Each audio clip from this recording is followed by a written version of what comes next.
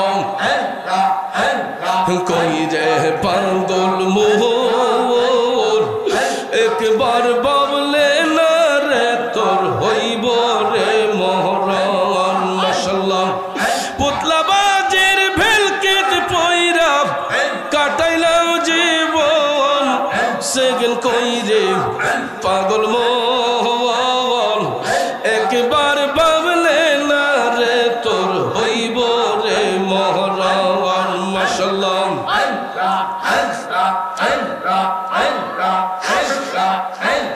মাশাআল্লাহ মনরে মরণ কথা করা শরণ স্ত্রী পুত্র কেউ নয় আপন ধন রত্ন সবই কারণ মনরে মারহাবা মাশাআল্লাহ মনরে মরণ কথা করো শরণ স্ত্রী পুত্র কেউ নয় আপন ধন রত্ন সবই কারণ মনরে মারহাবা তুই মরিলে সঙ্গের সাথী হইবে না একজন সে জ্ঞান কইরে পাগল মন একবার ভাবলে না রে তোর হইব রে মহরণ মাশাআল্লাহ মারহাবা মনরে হঠাৎ এসে আজরাইল ফাঁসি দিব তোমার গলে শেষ করিব ওসাদের জীবন মনরে মনরে হঠাৎ এসে আজরাইল ফাঁসি দিব তোমার গলে শেষ করিব ওসাদের জীবন মনরে মারহাবা দম থাকিতে আল্লাহ নবীর নাম করো শরণ সে কইরে পাগল মন একবার ভাবলে না রে তোর হইব রে মহরণ মাশাআল্লাহ মারহাবা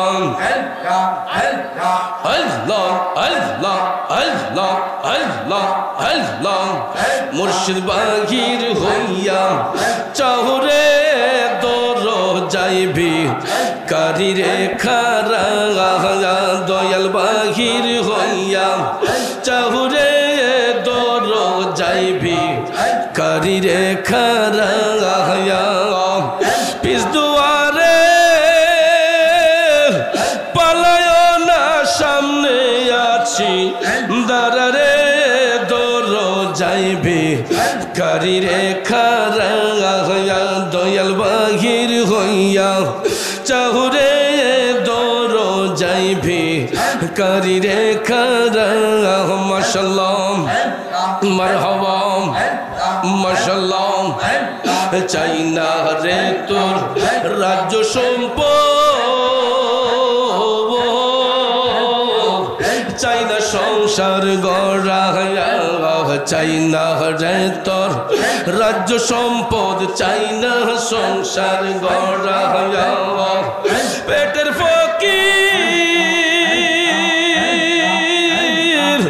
নয় যায় আমি ভিক্ষা নেব থুরারে দর যাইবি কারি রেখা রাঙা দয়াল বাহির হইয়া চাহুরে দর যাইবি কারি রেখা রাঙা আমার হওয়াম মাশাআল্লাহ রঙ্গ নীলাম রূপ নীলাম দয়া নীলায়াখি জোড়া রঙ্গ নীলা রূপ নীলা নীলায়াখি জোড়া নয়ন মেলে চায়া দে তোর প্রেম গুণে পুরারে দর যাইবি কারি রেখা রাঙা দয়াল বাহির হইয়া চাহুরে দর যাইবি কারি রেখা রাঙা মাশাআল্লাহ মারহাবা সংসারে বাম নাইলাই ওরে তোমার দমের ঘোড়া সংসারে বাম নাইলাই ওরে তোমার দমের ঘোড়া পাগল রমি যে শুয়ার পাইলে শুনে দিতাম উরারে দর যাইবি কারি রেখা আমার হবাম দারা রূপ দেখি মন পাখি রে সামনে দারা রূপ দেখি মাশাআল্লাহ মারহাবা কালাই করুন কালার খেলা আমায় দূরে রাখি প্রেমের বিলাসে আমার ঝরে দুইটা আখিরে আইরে আমার মুর্শিদ মন পাখি মন পাখিরে সামনে দাঁড়াও দেখি মাশাআল্লাহ আল্লাহ আল্লাহ আল্লাহ আল্লাহ আল্লাহ আল্লাহ আল্লাহ আল্লাহ আল্লাহ আল্লাহ আল্লাহ আল্লাহ আল্লাহ আল্লাহ আল্লাহ আল্লাহ আল্লাহ আমি তোমার করব সেবায় আমার ঘরে হইলে বড় লজ্জা পাইব দয়াল তোমারে না পাইলে বড় লজ্জা পাইব দয়াল তোমারে না পাইলে মাশাআল্লাহ মারহাবা মন মহজেছে তোমার চরণে আমি তোমায় ভালো রে বাসি সকলে জানে ফুলের মালা সার্থক হইতো নিজের হাতে পরাইলে বড় লজ্জা পাইব দয়াল তোমারে না পাইলে বড় লজ্জা। এ বন্ধু এই নিশিরাতে আল্লাহর ওলিরা আমার মৌলার সাথে প্রেমের কালেকশন ফিট করে, ঠিক কিনা বলুন বাজান? আমার বন্ধুরা আমার, যার অন্তরে মৌলার জিকির থাকবে, যার স্মরণে মৌলার প্রেম থাকবে, ওই ব্যক্তিগুলা বান্দা থেকে আল্লাহর বন্ধু হইয়া যায়। এই বাংলার জমিনে ইসলাম আবাদ করেছেন আল্লাহর ওলিগণ, ভারত উপমহাদেশের মধ্যে ইসলাম আবাদ করেছেন, ইসলাম প্রসারিত করেছেন আল্লাহর ওলিগণ। কিতাও আপনারা গুনগুন শব্দ করেন দু নাকি সময় কোনো সমস্যা আছে? গভীর মনোযোগ। ভারতবর্ষে সুলতানুল হিন্দ আতে রসুল খাজা গরিবের আওয়াজ আসার কারণে ৯৯ লক্ষ হিন্দু মুসলমান হয়েছে, ঠিক কিনা কোন? বাংলাদেশের মধ্যে আল্লাহর ওলি সুলতানুল বাংলা হযরতে বাবা শাহজালাল মুজাররদি আমলি রহমাতুল্লাহ আলাইহি আসার কারণে এই বাংলার জমিনে এখন 95% মুসলমান বাস করতেছে। ইসলাম প্রচার প্রসারণের ক্ষেত্রে আল্লাহর ওলিদের অবদান অনস্বীকার্য, কথা বলেন ঠিক কিনা? কারণ যদি আল্লাহর ওলিদের কদম মোবারকের ধুলা না পড়তো তাইলে এই দেশে আমরা ইসলাম প্রসারিত করতে পারতাম না। তাই রসুল খাজা গরিব নওয়াজের সাথে সাথে উনি যখন এই দেশে আইসা ৯৯ লক্ষ হিন্দু মুসলমান করেছেন। ভাইয়ের আমার, বন্ধুর আমার, ভারত তো একটা ছোট শহর নয়, অনেকটা রাজ্য আছে। হারিয়ানা একটা প্রদেশ আছে ভারতের মধ্যে। ওই হারিয়ানা প্রদেশের মধ্যে একজন পানিপথের আল্লাহর ওলি আছেন। ওই পানিপথ শহরে আল্লাহর ওলির মাজার শরীফ এখনো আছে। ওনার নাম হচ্ছে হযরতে বুয়ালি শাহ কলন্দর রহমাতুল্লাহ আলাইহি। জুড়ে জুড়ে কন্যা আল্লাহু আকবার। বন্ধু, বুয়ালি শাহ কলন্দর যখন তিনি হারিয়ানা প্রদেশের মধ্যে আসলেন, পুরাটা হারিয়ানা প্রদেশ হিন্দু রাজাদের দখলে ছিল। হিন্দু রাজারা সেখানে নির্যাতন নিপীড়ন করত মুসলিমদের উপরে। আল্লাহর ওলি বুয়ালি শাহ কলন্দর রহমাতুল্লাহ আলাইহি তিনি যখন আল্লাহ আল্লাহ জিকির করতেন, তার জিকিরের কারণে ইশকের ঢেউ শুরু হয়ে যাইত। বন্ধু, ওই হারিয়ানা প্রদেশে আল্লাহর ওলি বুয়ালি শাহ কলন্দর প্রতিদিনের ন্যায় যখন জিকির করতেছেন, ওই এলাকার যত তান্ত্রিক আছেন সমস্ত তান্ত্রিকরা তন্ত্র মন্ত্র করিয়া ব্যর্থ হয়ে গেছে।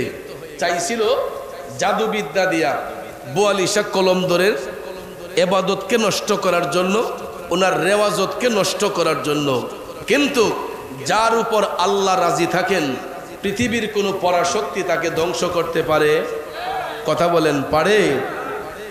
বুয়ালি শাহ কলন্দর আল্লাহ আল্লাহ জিকির করতেছেন, তান্ত্রিকরা জাদুবিদ্যা দেখাইয়াও কোনো কাজে আসে নাই।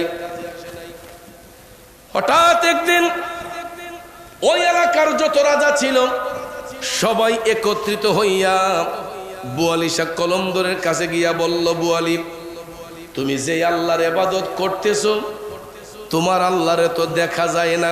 জোরে কন নাউজুবিল্লাহ। বুয়ালি, তুমি যে ইবাদত করতেছো, এই ইবাদতে তো তোমার মৌলারে তুমি দেখো না। না দেখা যেই খোদারে দেখো, এই খোদার কি কোনো পাওয়ার আছে?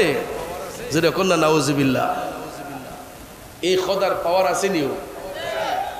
পাওয়ারটা আজকে দেখছেন নি? সারা বাংলাদেশ আজকে তোলপার হয়ে গেছে। যেই মালিকরে দেখি না, যেই মালিকরে দেখি না, না দেখার পরেও অন্তর দিয়া বিশ্বাস করি। আজকের যেই ভূমিকম্পটা হয়েছে বাজান, আপনারা কিছু টের পাইছেননি বাজানো? রাজধানী ঢাকার মধ্যে, রাজধানী ঢাকায় আজকে কি যে হইতো যদি আল্লাহ দয়া না করত। মাঝে মাঝে আমার আল্লাহ আমাদেরকে রেড সিগন্যাল দেয়। কি সিগন্যাল? রেড সিগন্যাল দেয় সতর্ক হওয়ার জন্য।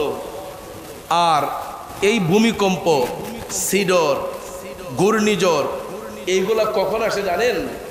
মানুষ যখন পাপ করতে করতে যখন সীমা অতিরিক্ত করে ফেলে, পাপ করতে করতে যখন সীমা লঙ্ঘন করে ফেলে, তখন আল্লাহ রাব্বুল আলামিন মাঝে মাঝে একটা ধাক্কা দেয় যে, বান্দা তোমরা দেখো আমি কি করতে পারি।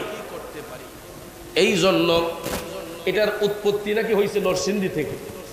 নরসিংদী থেকে এই ঘূর্ণিঝড়ের আজকের যে ভূমিকম্প, এটার উল্লাসটা হয়েছে নরসিংদী থেকে। তো ভাইয়ের আমার, যে কোনো জায়গা থেকে, এখান থেকেও তো হতে পারতো, ঠিক না বেঠিক? এখান থেকে হতে পারতো। আল্লাহ তাআলা মাঝে মধ্যে বান্দাদেরকে সতর্কবাণী দেয়, রেড সিগন্যাল দেয়, যাতে আমরা সীমা লঙ্ঘন না করি, অতিরিক্ত ওভার এক্সেস না করি।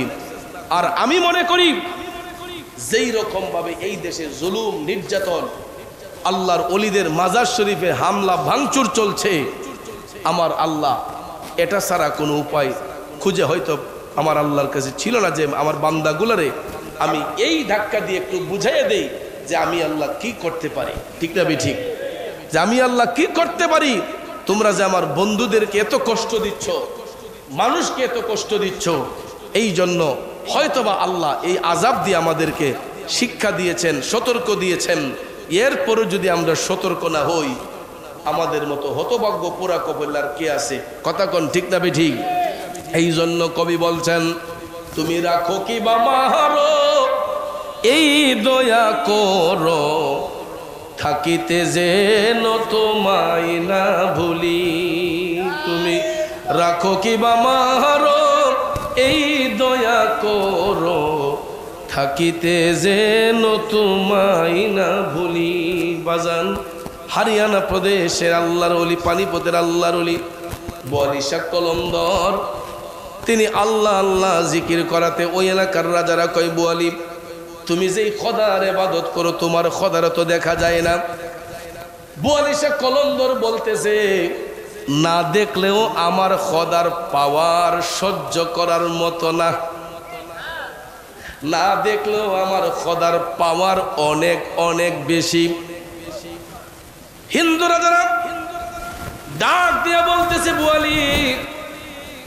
তাইলে আজকে আমরা দেখব আমাদের তান্ত্রিকরা যারা মূর্তির পূজায় বিশ্বাসী তান্ত্রিকদের পাওয়ার বেশি তান্ত্রিকরাও অগ্নি হাতে রাখবে আমরা আগুনের পূজা করি দেবদেবীর পূজা করি আমরা আমাদের দেবতার সামনে জ্বলন্ত আগুন হাতে রাখব যদি আগুন আমাদেরকে দগ্ধ করে তাইলে মনে করব আমাদের খোদার কোনো পাওয়ার নাই আর তোমাকে আমরা এমন একটা জিনিস দেব যদি এটা করে দেখাতে পারো তাইলে আমরা মনে করব তোমার আল্লাহই সত্য বোয়ালি শাহ কলন্দর বললেন কি তখন হিন্দু রাজারা কয় যে আমরা জ্বলন্ত আগুন হাতে রাখবো যদি আগুন আমাদের হাত পোড়াইয়া দেয় তাইলে মনে করব যে আমাদের দেবতার কোনো পাওয়ার আর আমরা তুমি যেই নামাজের মশলায় দাঁড়াইয়া আল্লাহরে সেজদা করো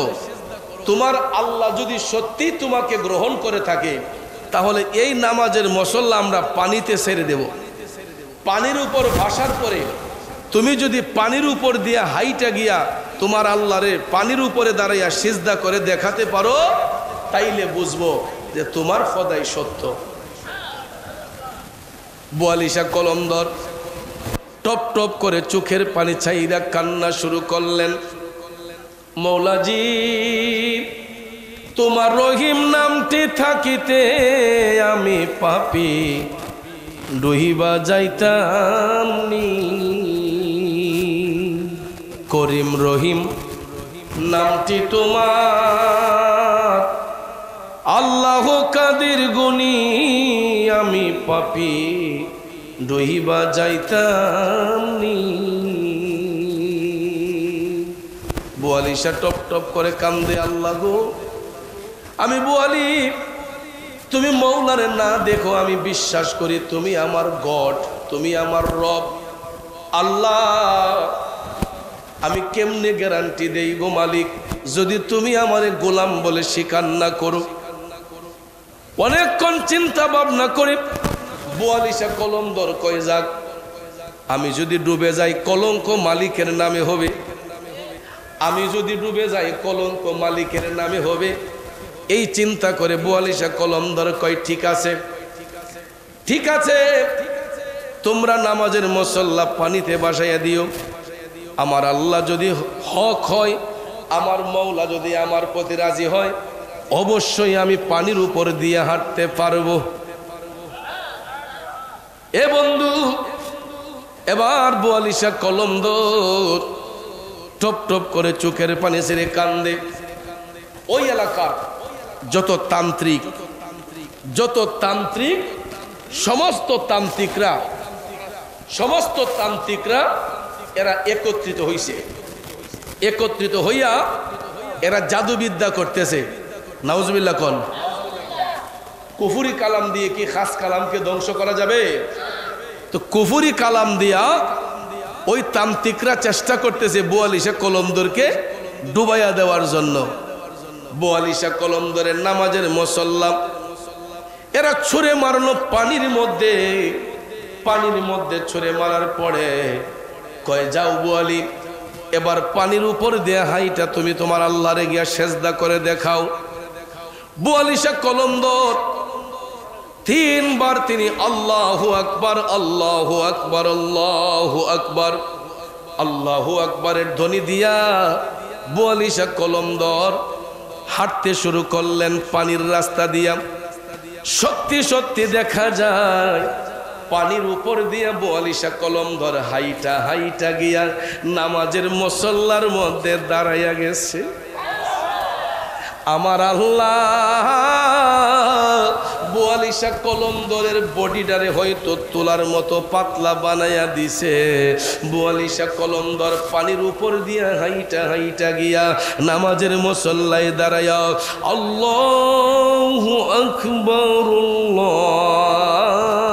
আল্লাহু আকবার আল্লাহু আকবারের ধ্বনি দিয়া যখন বোয়ালিশা কলমধর নামাজে দাঁড়াইয়া গেছে, তিনি 2 রাকাত নামাজ আদায় করিয়া আবার বোয়ালিশা কলমধর পানির উপরে দিয়া হাইটা হাইটা নদীর পারে আসা রাজাকে ডাক দিলেন, আমার মওলার পাওয়ার আছে না নাই? এখন তো রাজার আর কোনো কথা বলে না, রাজারা লজ্জায় কাতর। বোয়ালিশা কলমধর কয়, এবার আপনাদের কথা যদি সত্যি হয়, দেবতা যদি সত্যি হয়, তাহলে এখন আপনারা জ্বলন্ত আগুন হাতে রাইখা দেখান। যত তান্ত্রিক ছিল এদের জাদুবিদ্যা শুরু হইল, কিন্তু দেখা যায় এরা যখন জ্বলন্ত আগুন যখন হাতের মধ্যে রাখছে, রাখতে দেরি হয়েছে, তাদের হাতটা আগুনে পোড়াইয়া দিতে দেরি করছে না। হাতগুলো আগুনে পোড়াইতে দেরি করে নাই। তখন ভাইয়েরা আমার বোয়ালিশা কলমধর শর্ত দিলেন, আপনারা তো বলেছেন যদি আমার খোদা সত্য হয় আপনারা আমার খোদার পক্ষে আসবেন, কালেমা পড়ে মুসলমান হবেন। যেহেতু আপনারা ব্যর্থ, এবার আপনারা কালেমা পড়ুন। সত্যি সত্যি বোয়ালিশা কলমধরের উসিলায় ওই এলাকার যত তান্ত্রিক ছিল, হিন্দু রাজা ছিল, সবাই কালেমা পড়ে মুসলমান হয়ে গেছে। সবাই কালেমা পড়ে মুসলমান হইয়া হরিয়ানা প্রদেশে যেখানে হিন্দুরা পূজা করত এটা ভেঙ্গে দিয়া, হিন্দুরা যেখানে পূজা করত পূজার ঘর ভেঙ্গে দিয়া সেখানের মধ্যে বিরাট বড় মসজিদ নির্মাণ হয়েছে। অদ্যাবধি পর্যন্ত ভারতের হরিয়ানা প্রদেশে এই মসজিদ এখন পর্যন্ত করে দেখা যায় মসজিদে বোয়ালি, আল্লাহর ওলির নামে মসজিদে বোয়ালি নাম হয়েছে। আর ওই হরিয়ানা প্রদেশের একটু দূরেই একটা এলাকার নাম হচ্ছে পানিপত, কলমধর শহরের পাশে নদীর পারে এটাকে বলা হয় পানিপত। আল্লাহর ওলির মাজারকে কেন্দ্র করে এই পানিপথে একটা শহর হয়ে গেছে, একটা এলাকা হয়ে গেছে। তো বোয়ালিশা কলমধর যেখানে নামাজ পড়ছিলেন, ইন্তেকালের পরে ওনাকে ওই জায়গার মধ্যেই দাফন করা হয়েছে। চতুর্পার্শ্বে পানি, মাঝখানে দ্বীপ, মাঝখানে একটা চরের মতো যেখানে ওনার মাজার শরীফ। পানি যদি বেড়েও যায় মাজার শরীফ তলিয়ে যায় না। আজও পর্যন্ত ভারতে যারা যায় হরিয়ানা প্রদেশে বোয়ালিশা কলমধরের জিয়ারতে গেলে দেখা যায় আল্লাহর ওলির মাজার শরীফ পানির উপরে ভাসমান, কিন্তু চতুর্দিকে পানি, মাঝখানে মাজার শরীফ। এটাই হলো আল্লাহর ওলি বোয়ালিশার জ্বলন্ত কারামত। জুড়ে কন্যা আল্লাহু আকবার। তো এইভাবে আল্লাহর ওলিগণ তারা কারামত দেখিয়ে দেখিয়ে, এক এক সময় অলৌকিক ক্ষমতা দেখিয়ে দেখিয়ে অন্ধপথের যাত্রীদেরকে আলোর পথ দেখিয়েছেন। আপনাদের এই গ্রামের নাম শ্রীনগর, অবশ্যই এটা হিন্দুদের দখলে ছিল, ঠিক না ঠিক?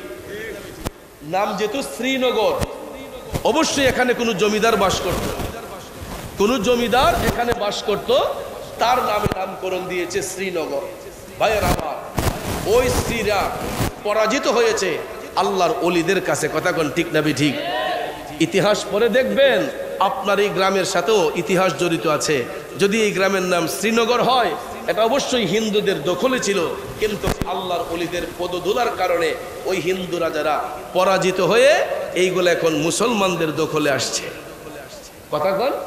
মুসলিমদের দখলে আসছে।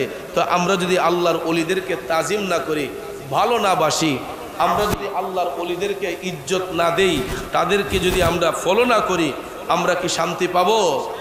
এই অসুস্থ মানুষটারে 2.5 ঘন্টা সময় বসায় রাখলেন, 3টা কাছাকাছি আর 5 মিনিট কম 3টা। ভাইয়ের আমার, এই কষ্টটা দিচ্ছেন